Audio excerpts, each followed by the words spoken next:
No pressure. No pressure. Welcome, everyone.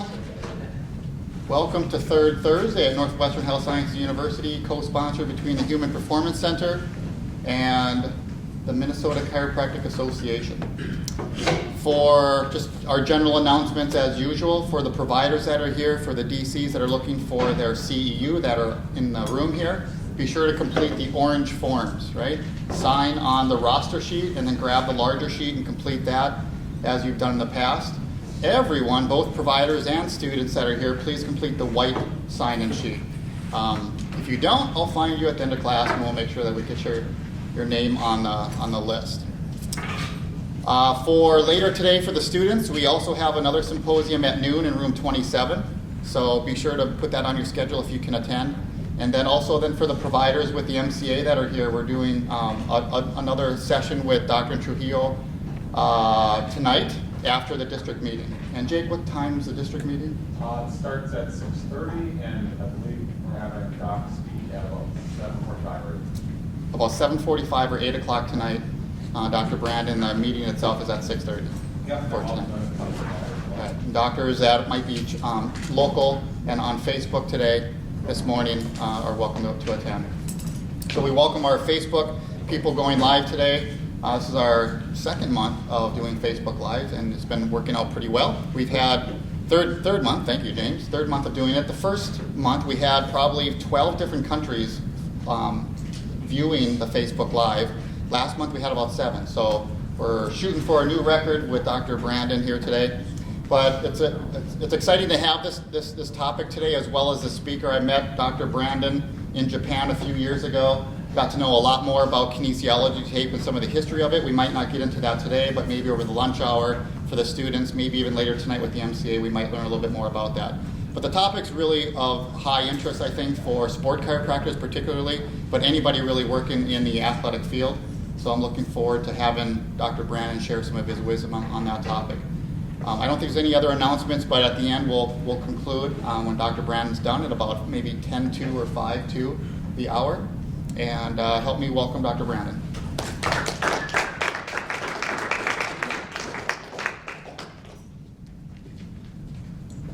It's good to be with you guys today.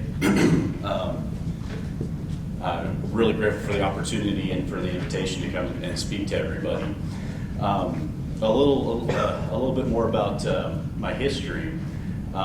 Initially, I graduated from Parker College of Chiropractic, now at Parker University.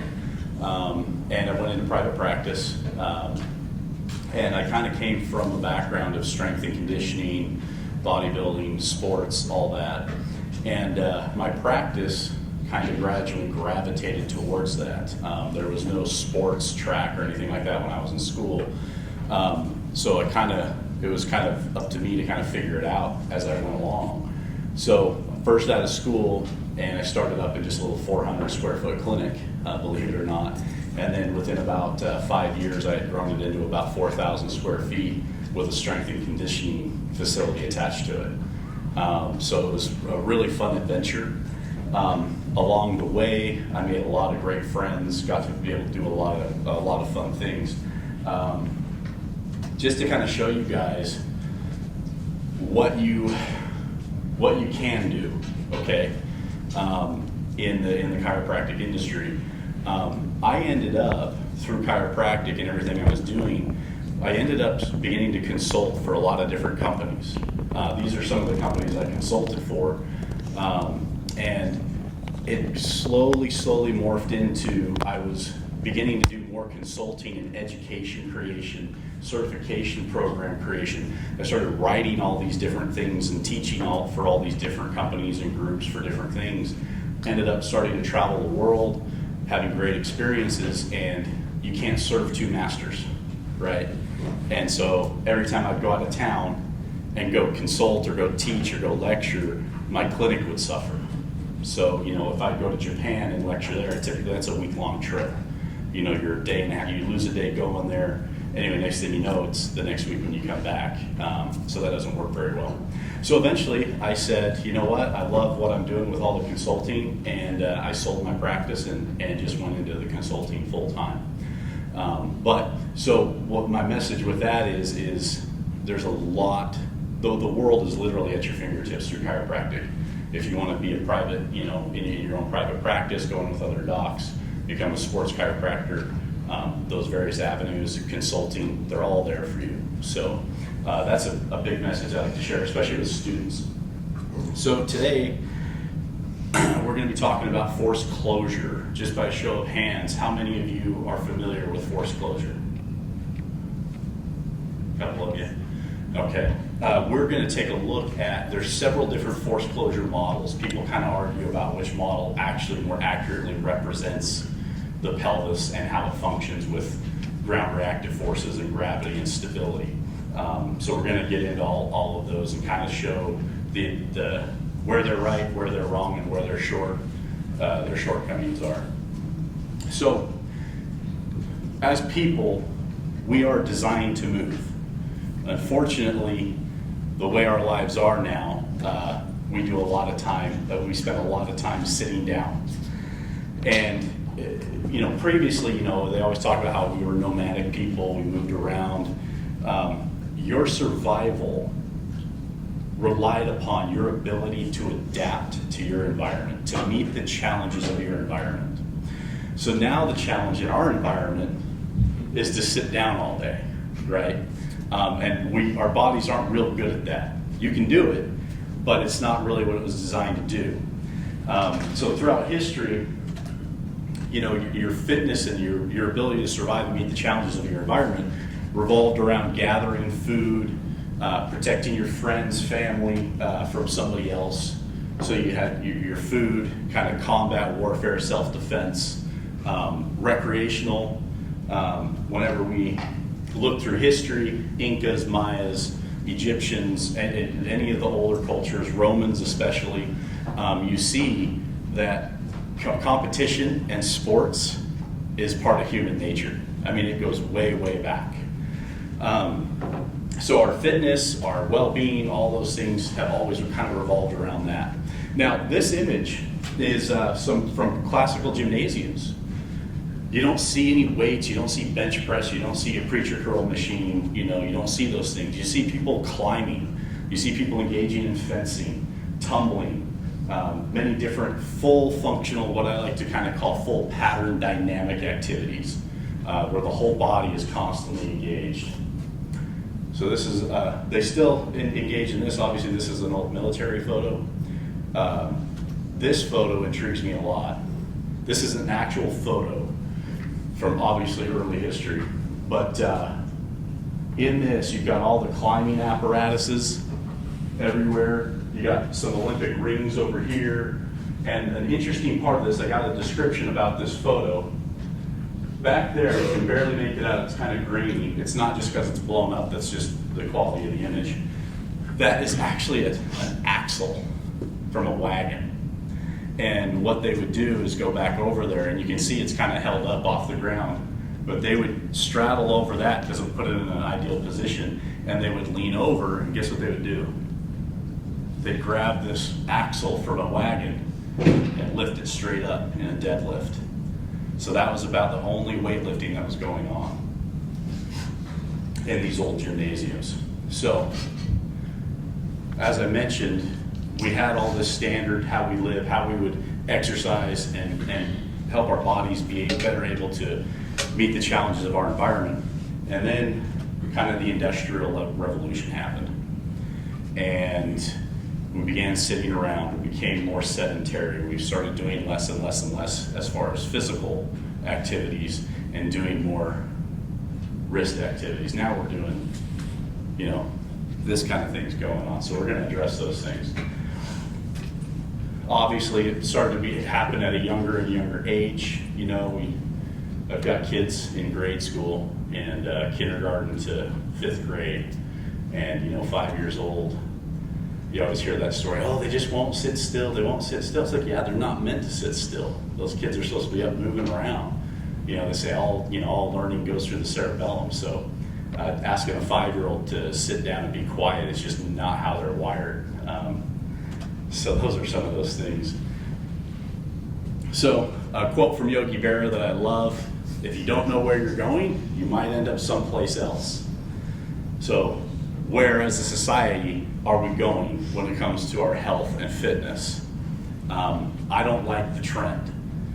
The trend is sit around all day and then involve yourself with a fad diet or a fad workout. And they're fads for a reason, they come and go. Good thing is more of the compound lifting, the high intensity training, that's kind of becoming more prominent. You can even walk into your big box gyms and you can see more of that. They call it functional training. They start throwing that word around way too much now as far as the word functional. It seems like anything they try to market, they just throw that word on the front of it.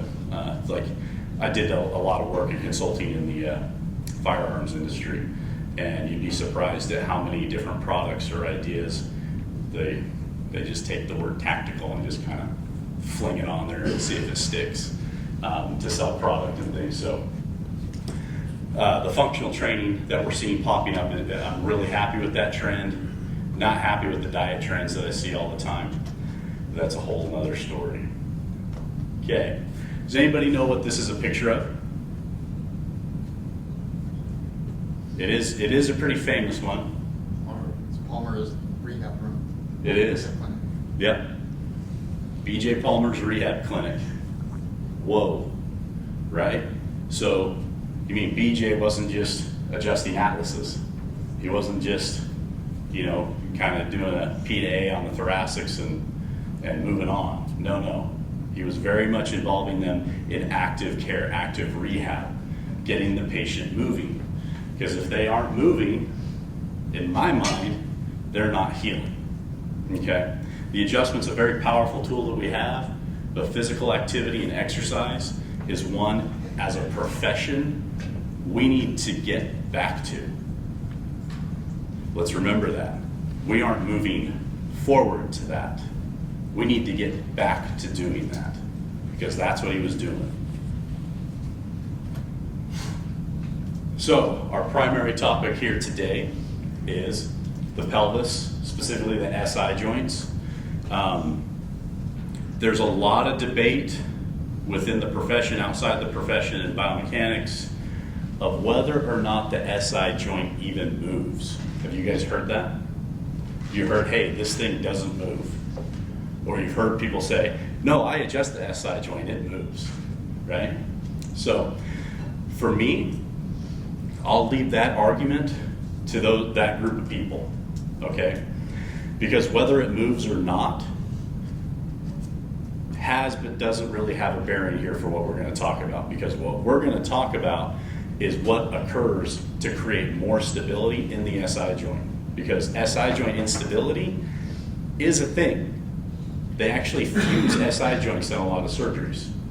So that whole argument of no, it doesn't move, or yes, it moves, neither one is 100% right.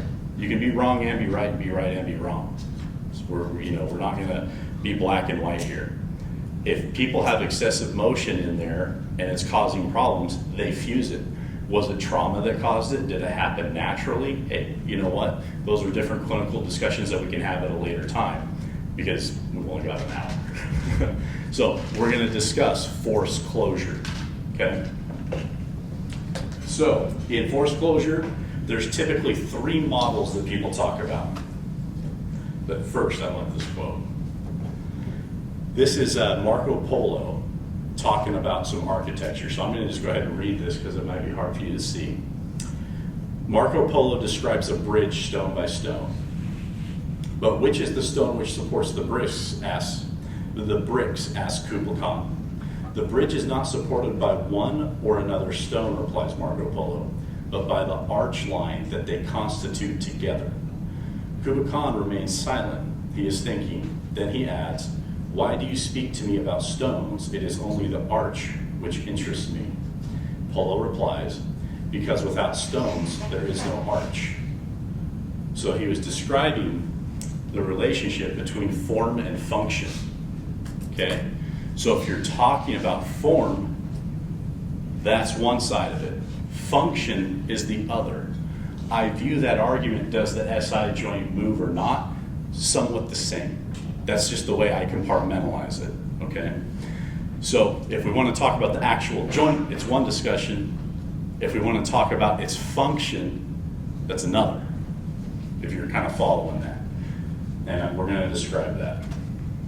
So we have what's called form closure.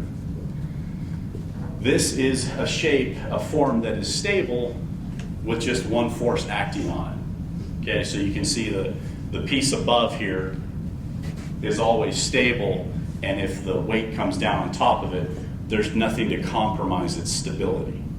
See that? I mean, that's pretty obvious. We're all kids, we all play with blocks. Some of us have kids that play with blocks. This is a very common thing. Kids naturally just make this structure. Now we have force closure. The vectors coming in from the side apply a compressive force to the center piece, which then stabilizes it, and it allows it to resist forces from the top. Okay? So what I want you to imagine here is that center piece is your sacrum. Okay? The side pieces are your ilia, getting compressed in. Okay? So how does the pressure come in? I'm kind of an interactive person, so I'm going to put this question out there. Where does the force come from that squeezes in? Soft tissue. Soft tissue? Anyone else? Okay, I'm not one to say that there's right or wrong answers here because it's a group deal. So we're all going to learn together. Okay, so we got soft tissue as one. I'm going to give you a more accurate representation of these models called form and force closure. Are you starting to visualize the sacrum and the ilia now?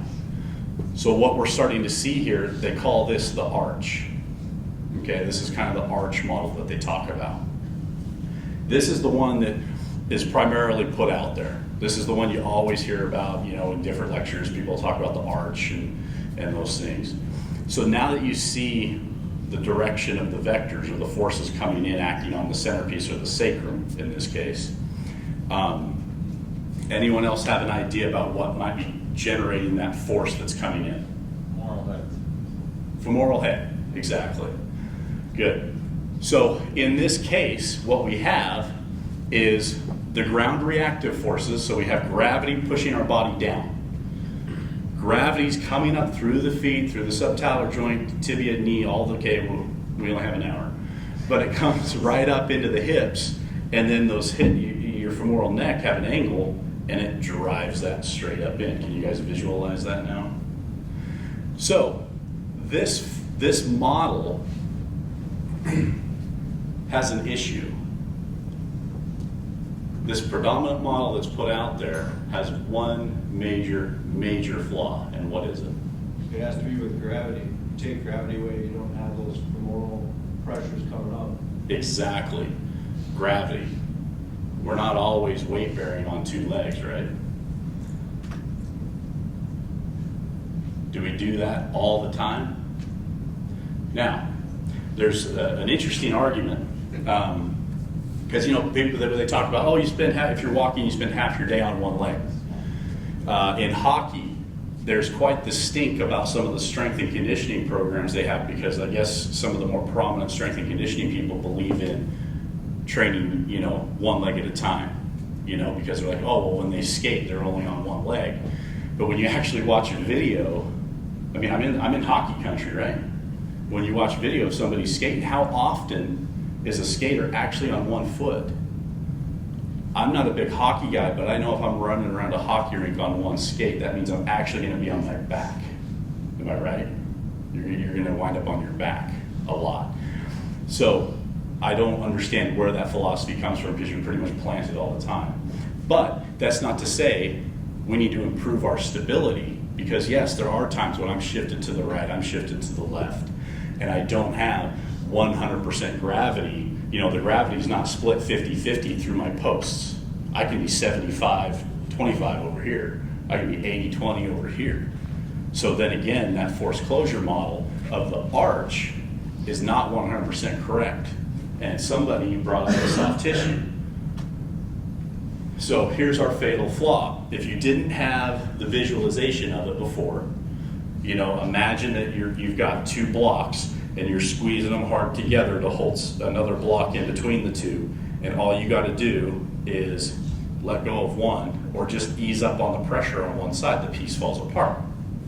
So we have different components to this. We have active, we have passive. So you've got active and passive components.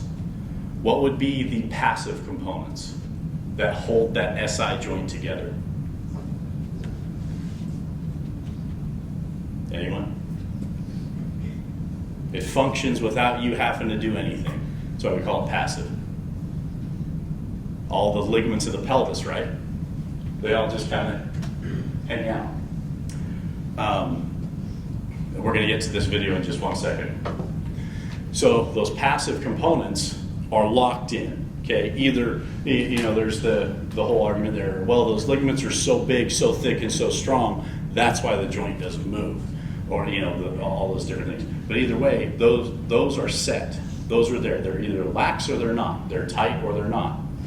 The other components that are active would be all of your soft tissues, like your muscles, your core muscles, your pelvic floor, internal, external obliques, transverse abdominis. All of those things, when you look in your anatomy atlases, they all connect around the opening part of the pelvis and actually increase the force closure from the top part. And we're going to go from the iliac crest. So we're going to go over that here in a minute. Now, here's that point we had. I hope that the Facebook Live people can see this video. This video is from Dvorak's Spinal Engine, if you want to look that up. It is available online. The video is in its entirety. I recommend that you watch that. It's about 30 minutes long. There is a textbook, but I haven't been able to, it was written so long ago, and it's kind of a really good piece. They go for about $2,000 online, so I recommend just watching the 30-minute YouTube video that he put up. So we have no legs here, but yet we have stability. We have essentially gait that's happening here. As they remove that, you see they put that black bar underneath to show that if you didn't know he didn't have legs, you would just assume that he was walking. So he's able to take his pelvis and stabilize it without legs, without the femoral neck. He has no femoral head, no femoral neck, nothing. There's no acetabulum. He's walking on his ischial tuberosities. Here's one from the back. And thankfully they kind of drew the iliac crests on there, different points, T12. So when we have that stabilized pelvis, it helps with all that, the energy transfers. Again, you only have an hour. We can spend an hour on gait alone. But what you're seeing there is he's able then to have the stability in the pelvis without the gravity, without the arch, right? Because now that arch model doesn't work for him. So it's an engagement of all of his core muscles, his internal, external obliques, deep, pelvic muscles, all holding and working together to maintain that stability. Then at that time, he can take advantage of the mechanical advantage of the lumbar lordosis and the thoracic kyphosis. One of the things you'll learn from the Spinal Engine video, if you watch that, is those curves actually work in tandem. They actually help each other create a gait pattern.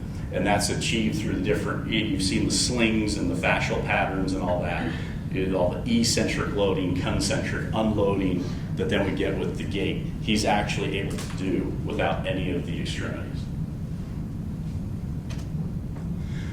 So, the spoked wheel model. This is my own artwork. There's some other artwork out there that might have been better, but I made this one myself just in PowerPoint. Hopefully the Facebook, I keep standing in the way of the Facebook Live folks there. So when you have a wheel, you compress it from the top and you can see here in the upper right, oh, this thing's backwards. Just noticed So that. it shows properly on Facebook. Oh, This okay. one's the real deal. Oh, that's the one I should be looking at, okay. So, as you compress it, that wheel's just gonna deform and become oblong. It's not gonna be stable.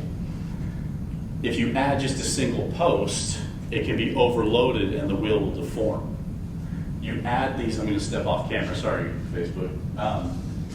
So now what happens when you add these other spokes is you start to add different vectors and components. That's what these arrows are representing. So in the spoked wheel model, okay, there's a wagon wheel model, which is what more of that looks like. The wagon wheel model is predominantly a compressive model. It depends on compression. It doesn't handle tension. So when the force comes down here, you have compression here, but the weight is hanging. So it's also tensile. So now you've divided that energy around. These, when you're pushing here, you can see then the deformity goes out to the side. Well, now it's tension this way. So you are 3/4 tension and only 1/4 compression. You guys following that? You move over, you add spokes. All of a sudden you end up with this, and have you guys ever wondered why when you ride a bike around, there's these itty bitty little wires that are holding you up and you're not falling down or you're not crushing that wheel? That's how that works. And the more spokes you have, the more tension that you're adding to create stability. So you're not actually, the only thing getting compressed on that is actually the tire and the inner tube. That's your compression component on your bicycle. All the rest of it is tension. So it's kind of it messes with you a little bit. So the advantage to this is that, oh, I forgot I got a pen here. Okay. So under this model here, I'll show you there, I'm talking about that one. Under that model, if you were to take an impact right here, that's not going to do so well. Okay? Same thing here. You know, if I had an impact come here, if my weight wasn't pressing exactly vertical, we would have a problem. And that's where, you know, the wagon wheels would get busted if they hit too big of a rock, because the force would come in, you know, from the side and bust it up. So with a spoke, we can have pressure come in from this side, we can have pressure come in from this side, vertically, horizontally, it doesn't matter. Because every time it takes a hit and that tire goes to deform, there's tensile support everywhere, not compressive, okay? So obviously, there's a flaw with this model too. Can you guys, anybody recognize what the flaw might be?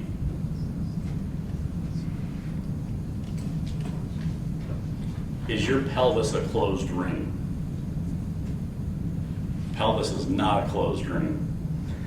So, although this model, if we think about our spokes being internal and external oblique, rectus abdominis, transverse abdominis, you could even, because we've got the extremity, you could throw the psoas in there, you could throw your obturator muscles in there, anything that connects to the sacrum out to the femoral head, all these different things, because they're all going to apply vector forces in and hold that thing together.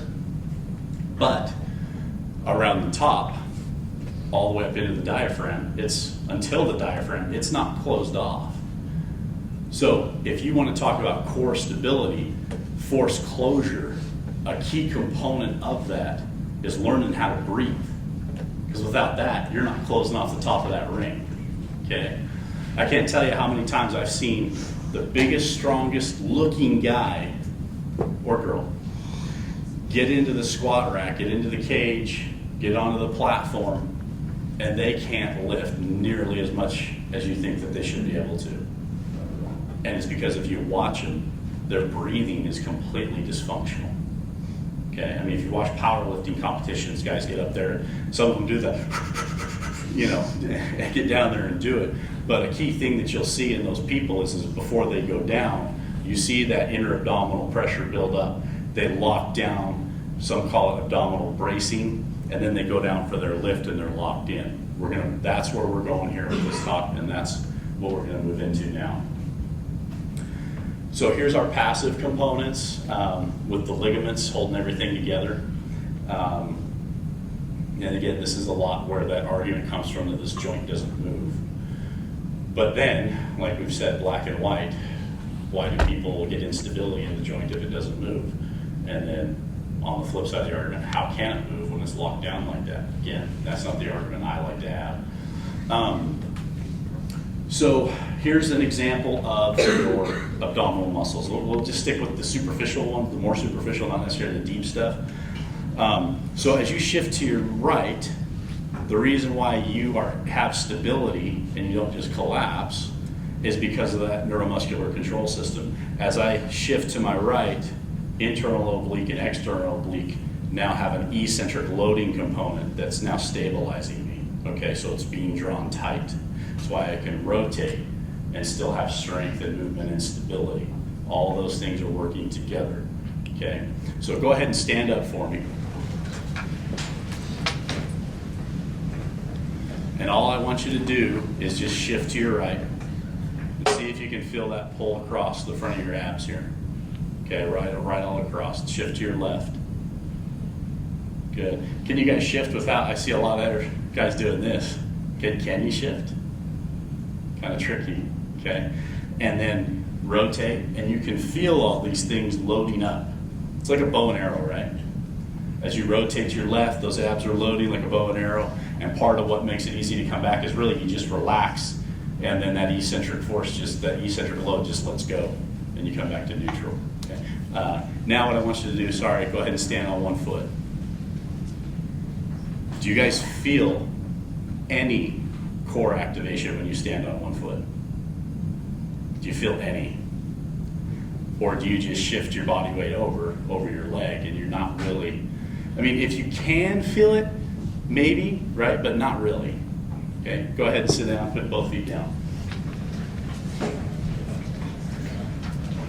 So we're going to talk about this deeper and deeper. So normally I do, for each one of these little sections, I like to do a little research review. I'm not one that likes to just throw something out there without something to back me up.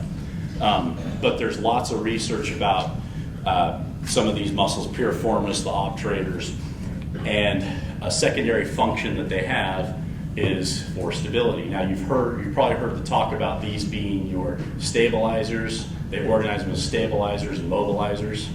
Typically your stabilizers only cross one joint, where your mobilizers cross multiple. So like your rectus femoris crosses hip and knee, hamstring attaches to the ischial tubes and crosses both the hip and the knee. So they typically will call those, your movers, prime movers. But something that these muscles do is they will contract and they'll draw that femoral head in and create pressure. Tension plus compression, stability. You guys have heard, there was a really catchy thing about 10 years ago, tensegrity was really kind of all the thing everybody was talking about. That concept got grossly misrepresented. Unfortunately, the kinesiology tape industry was primarily one of the groups that was causing that to be misrepresented quite a bit, actually. And this afternoon, I'll talk to you guys more and more about that, kind of the mythology, what's real and what's not with kinesiology tape. But through that tension, it then compresses that hip socket, that joint, and then it creates and allows that to be a little more stable. Why would the hip do that? Oh, it's because you're loaded and you're actually going through a motion. And if we're squatting, we're usually not squatting anything light. You're picking up a kid, you're picking up, going back to the hunter-gatherer, to the survival, meeting the challenges of your environment. We were picking, prey. We were picking prey up. So this is a motion that you need to have a lot of power in, and you're typically heavily loaded. So your body would need to compensate and stabilize you. Stability and mobility. That's really a topic that's been talked about ad nauseum. So here's the ab muscles. Oh, here's the slings. Very, very, very misrepresented. Now, an interesting thing with this, when they've done research on these force closure models, the sling system, and I'm going to say this and it might be a shock to you, these sling systems are not involved. They're not involved at all. Okay, you guys familiar with your spiral, the spiral line, posterior back lines, but there's all different names for them. With force closure, they are not involved. These systems are a system of eccentric loading that then store energy for you to then release and let go, okay? There's entire training systems that have been developed around treating these as if they are active structures. The only active structure in these fascial slings and patterns are the sensory, the mechanoreceptors. That's all that's active in there. It is not contractile tissue, okay? So, this is where we're going to focus. This is a little research review, okay? This has to do with the force closure and the active and passive systems. As you can see, lumbopelvic muscle activation patterns in 3 stances under graded loading conditions, proposing a tensegrity model for the load transfer through the sacroiliac joints. So, they went through 3 graded loading patterns, and I'm going to put those up right here. Hopefully the Facebook Live folks can see that. So, one, they hold a weight on the dominant side, so whatever dominant side you had, the subjects had, they held it to the side and just stood. And they were taking readings on all the different muscles for their activations. And in the first phase, holding that, there was actually no significant change. Nothing that was above what they would expect for the weight that they were holding just to stand up. There was no more unilateral or contralateral activation. There was nothing like that going on. Phase 2, the second phase of loading was on one foot, holding the weight in the ipsilateral hand. So support foot and weight on the same side. Guess what they found? Not much. Just a slight increase of everything. The largest increase they found was in the hamstring. That was upregulated quite a bit, and obviously that's trying to create stability in your balancing. But as far as the force closure, it wasn't showing anything. Okay. Phase 3 is support leg, and they move the weight over to the other hand. This does a couple of things. It increases the lever arm, which then increases the difficulty and the loading task put on the body. Immediately when they switched hands and they put that weight over there, what do you think happened? I've kind of given this away. You would think if you were following the big fascial training systems and the fascial, that, the weight's over here, so my body would react to shift it back over to the right, so I should see external oblique, internal oblique, glute, and lat. The right glute, right lat, left glute activate, shifting you over, right? So that would be the pattern that you would expect to see the way that had been taught before. That is not what happened. Of all the cases they ran it again and again and again, subject after subject after subject. They even expanded it and started doing it over a few different days to try to eliminate some of the noise, okay? So these guys were shocked at the results, as, kind of I was, when you think about it, what has been perpetuated as some of this movement science. What was actually found in real reality is that there was co-contraction of everything. There was no higher activity from your left external oblique and right internal oblique, or vice versa. There was no targeting of the transverse abdominis. They all fired. Every single one of them upregulated at the same rate, not asymmetrically. It was symmetrical, which then feeds into what someone brought up, the soft tissues functioning and bringing and compensating now, because now the arch model doesn't work anymore. So now we've moved to the spoke and wheel model, and everything's firing, creating tension to generate compression on your hub or the sacrum. So then you've drawn everything in, even though you've only got the one post. Okay, that is how that worked, and that is an important message that I have, is that there's a lot of this movement science that has been based around these slings, and research is not is beginning to not support it. Okay? So there's some key things there. Not to say that they don't function, like I said, as eccentric loading components, because that's very true. That's what fascia is. It stretches, but it doesn't contract. It has mechanoreceptors in it to give you, feedback, proprioceptive inputs, but it has no contractile tissues. So that's a common misconception that I see. So back to that. Is everybody getting a good visual on this? So I like this picture because it kind of is just isolating those core muscles in your abdomen. The legs we kind of covered because the legs are that post function. Now, from these core muscles, I'm going to now take the step down into the hips, about how I talked about how some of those obturators and different muscles, iliacus, will actually draw the femoral head in. Who's familiar with Lombard's paradox? Have you guys heard that before? A lot of people don't like to tackle this thing because you'll read paper after paper after paper about Lombard's paradox. And it's one of those things that's so fascinating while you're reading, and then you get to the end and you realize no decision was actually made. No answer was actually given. So go ahead and stand up for me. Facebookers, stand up for me. I want you to go ahead, you don't have to squat all the way down, but go ahead and start to squat down for me. And feel the back of your legs. Are your hamstrings firing? Yeah. So, but the hamstring flexes the leg, right? And extends to a certain extent the hip. But you're flexing your hips. So why is your hamstring firing?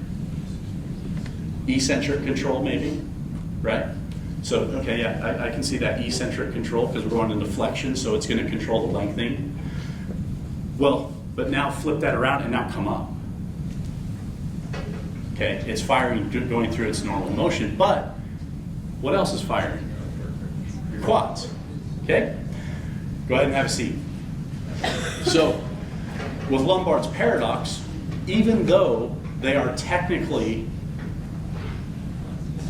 one's on, one's off, they're agonist, antagonist. Sorry, it's early in the morning, my brain wasn't going there for a minute. So they function agonist, antagonist, but yet they're both firing during those movements, during those motions. That's Lombard's paradox. So in my mind, and we can all understand paradoxes in our own way. So I'm going to give you insight into my mind. In my mind, because I view this whole system as a balance of tension and compression to create stability, it makes a heck of a lot of sense to me that those what are normally called movers suddenly now take on dual task, and they're a mover and a stabilizer, along with those internal muscles that only cross one joint functioning more as a stabilizer. That's why after you do squats, everything is sore, right? And so every time it's just for me, every time I'm looking to go down a set of stairs after a good leg day, I think what goes through my head is Lombard's paradox. That's why every part of my leg hurts, okay? So in my mind, so again, this is kind of my little place where I've kind of used my own brain here, okay? I haven't found any research on this, but the way I think about Lombard's paradox is it's a function of stability, okay? For me, that's what that means. So, bilateral force deficit. Have you guys heard of this? Okay, so this is an interesting topic and it is totally clinically applicable. So when they've done the research on this, they always do it with untrained people. Okay, untrained. That means they're not an athlete, they're not a bodybuilder, they're not a power lifter. They are your average person off the street that walks into your clinic potentially, in acute pain or chronic pain or something like that. So what this is when they test these people and they do like a single leg exercise, a unilateral exercise on each side, the sum of the forces between each leg is greater than when they do bilateral exercise. Okay? So the argument there then falls into the performance side of, oh, the ice hockey thing. We should only be training these guys on one leg because they generate more force, okay? Here's the problem. That's a professional athlete, or that's a college or high school athlete. And when they test those people, there is no bilateral force deficit. It's not there, it doesn't exist. On the other end too, with those average people that come in, once you start training them, it only takes about 2 weeks and bilateral force deficit disappears again. So what is this really? That's my question. What is this really? In my mind, my interpretation of this information, this data, is that person is not stable. Does that make sense? They are not stable. When they come down, they have a stability issue. As you do corrective exercise, as you do isolated therapies and things, it's not necessarily activating one muscle over another, okay? It's just the fact that they're engaging in this activity and they're having to kind of gather themselves and gain the proprioceptive capability to stabilize themselves. And that runs right in there around 2 weeks. And all of a sudden, you see the bilateral force deficit data disappears and it's gone. Now the two-legged is more powerful than the single-legged. What's the time? Okay, 42 minutes. So here's some of the data on that. The middle two columns, right leg, left leg, 2 legs, and then the sum of the right and the right and left leg. Okay, flexion relaxation phenomenon. This is another stability issue. We've got 8 minutes, so I'm sorry, I'm going to have to start flying through some of this. Flexion relaxation phenomenon is when you lean over to touch your toes, and once you hit past a certain point, there's some stretch mechanisms, some reflexes, that then your lumbar spine relaxes and just rests on the structure so you can just go down and touch your toes. Because it's like, oh, we're going to go touch the toes, we can relax, we're good to go. What happens though is when you have people in chronic pain or acute pain, that the flexion relaxation phenomenon actually is altered. That's why some people come in and you tell them to touch their toes and they do this. Or they do the kind of the cat back look. They don't actually go down, down, down, down, down, and then you see, boom, the flexion relaxation phenomenon kicks in and they just go right down and touch their toes, okay? Sorry, seriously, yeah, we're having to jump over a lot of this. But there's the research paper for it if you want to read it. It's by a good friend of mine, Chris Koloka. It says the biomechanical and clinical significance of the lumbar spine, erector spinae flexion relaxation phenomenon review of literature. That was done in 2005 by Koloka, CJ Koloka, if you want to search it out. So, flexion relaxation phenomenon is also altered by prolonged sitting, slumped sitting posture. I mean, I can see right here in the blue you're actually doing this right now, even though you're slumped in your chair. Go ahead and feel your low back, and those muscles are firing. But you're resting on the chair because your upper thoracics have relaxed. So it inverses. This one kind of switches when you do that. Can't dive into this one, unfortunately, but typically, this is how it manifests. See, posture is not just static, it's dynamic. And if you have postural distortions and issues in the statics, they're going to be compounded and magnified in dynamics. Okay? So always remember that. Those postural distortions will increase unless you can help somebody get stronger and become more stable. That whole topic right there, I really just jumped over that. That's a whole nother, that's a day of information. So this is the type of thing that you'll see, and this is why people can get injured and get hurt in activities when they aren't active and they jump right in. So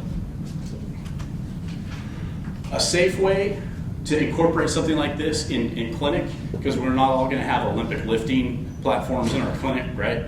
You probably don't want to do something like that, or if you do, that's cool. It's a great business model. I can talk to you about that later. But clinically, the Exervibe is something I like. It's with a group I'm affiliated with, Be Strong for Life. It's an isometric exercise with whole body vibration. And we call this home position So we get down into this home position, and it's important because we coach them to breathe properly, lock everything in, so you're teaching them to close up all that forced closure.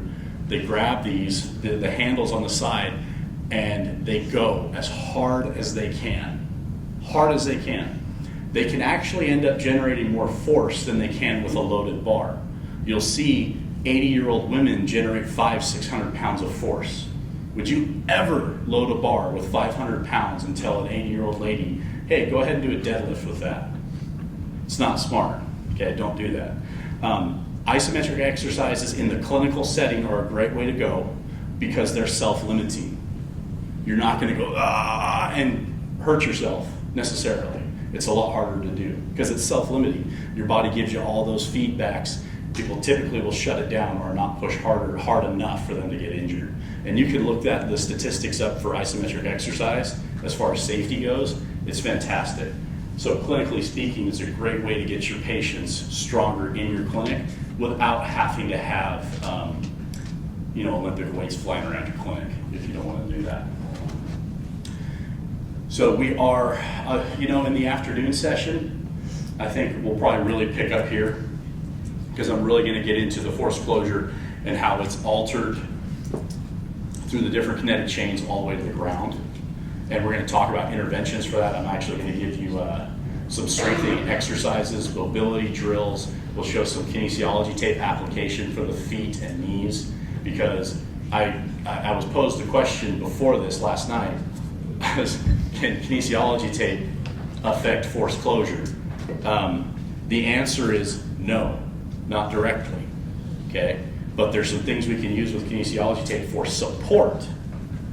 I want to make sure you guys understand that. For support, that's going to help with positioning of the feet, ankle, and knees that will then give you proper alignment so that then those force closure mechanisms from the hips up can function properly. Okay? There is just too much soft tissue and too much muscle mass and too many other things going on here for kinesiology tape to affect anything in this area. Okay? Taping glutes, taping hips. What are you pulling on? You're pulling on a lot of, fat tissue and different things. You're not affecting anything, okay? To affect force closure, you're gonna have to go into the feet.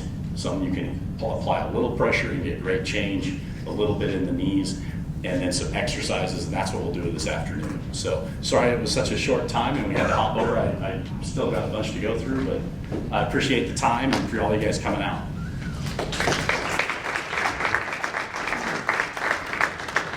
Thanks, Doc. Thanks for the Facebookers that are here. We probably had like 4 or 5 different countries chiming in during this hour, so that was really great. And a lot of different disciplines, which I was impressed with, paramedics and strength coaches. And Dr. Brandon's been around the world, so he's got a lot of friends that have really chimed in a lot this morning. So thanks for being here. Please sign the white sheet if you have not signed. I think we're probably about 8 names short if I'm doing a head count. And the docs that are here that want CEUs, please, again, fill out the orange sheets, sign in on the roster, and grab the full sheet, complete it, complete the orange sheet, and give it to me before you leave, okay, so that I can give it to the continuing ed office. Otherwise, again, thank you for coming. Next month, we have, I think, Dr. Matt Tronson, who's a former fellow of the Human Performance Center. He's going to be talking about the hips, staying on that pelvis theme, but he's going to talk about hip pathology, talk about some cases in regards to athletes and some injuries and how to manage them. So again, thank you for coming, and we'll see you next month.